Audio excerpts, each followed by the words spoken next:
Katika mwendelezo wa simulizi za wanamichezo waliofanya vyema mwaka 2023, leo hii nimekuandalia zawadi murua ya kumfahamu beki kisiki aliyekiwasha ndani ya Arsenal, Andre Arshavin. Beki huyo ana historia kubwa tena tata ambayo nikikupatia simulizi yake leo hii utapata madini ambayo hukuwahi kufikiria kama ipo siku utakuja kuyapata. Wanazengo wanasema Andre Arshavin alikuwa ni jasusi wa Urusi ndani ya Uingereza. Story yetu inaanzia hapa. Katikati mwa mwaka 2012 kwenye jengo refu mitaa ya Fort Meade huko nchini Marekani, ilipokelewa signal kutoka makao makuu ya Uingereza, ambapo jasusi kutoka Marekani ambaye anafanya kazi na shirika la Marekani maarufu kama NSA ama National Security Agency anatuma taarifa muhimu kuhusu nyota wa Arsenal Andre Arshavin. Kupitia taarifa za siri zilizovuja kutoka shirika hilo la ujasusi la Marekani, ilibaini taarifa za kutisha kuhusu nyota huyo, rais wa Urusi ambaye alikuwa akitwanga kwenye Premier League kwenye klabu na ndani ya mji wa London ambao ni kitovu cha Uingereza. Ni taarifa gani hizo? Tulia nikujuze.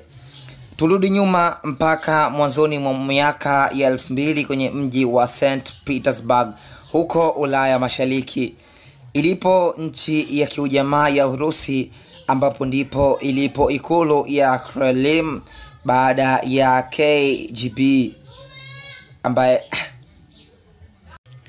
baada ya KGB kufa rasmi mwaka 1991, ikiwa ni shirika la ujasusi la Urusi, ambapo ikazaliwa FSB kwa maana ya Federal Security Service, ikiwa ni shirika la ujasusi ambalo lilikuwa na mlengo mpya katika kuhakikisha usalama wa Urusi.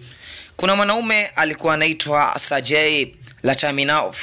Huyu bwana ndiye, kwa mujibu wa taarifa za siri na machapisho mbalimbali, ndiye aliyetuletea Andre Arshavin kwenye dunia ya soka. Wataalamu wanamtambua kama the brain child of Kremenchev. Yeye ndiye aliyefadhili mafundisho yote na alidhamini maisha yake ndani ya mpira, huku akiwa spy wa Urusi. Kwa mujibu wa Digital Spy Forum, wanaandika kuwa Arshavin alipenyezewa kwenye klabu ya Zenit St. Petersburg kwa mission maalumu ya nchi yake. Aliutwanga mpira kwa mafanikio kwa kiasi chake, lakini lengo kubwa lilikuwa aingie ndani ya EPL. Mchakato huo unafanyikaje? Anachezaje EPL ile dume? Mambo ni moto, mambo ni fire. Kabla ya kuanza mission maalum, kwa mujibu wa maandiko, alipewa jina maalum ya Red Fox, ambapo kwanza kuwavutia Arsenal vizuri, kama mnakumbuka, zikavuka habari kuwa amejiunga na Barcelona. Hii ilimsukuma Profesa Wenger hapambane kumpata mwamba huyu Andre Arshavin. Naye Wenger hakusita, alizungumza kidogo kisha alimfuata na kumsajili Andre Arshavin.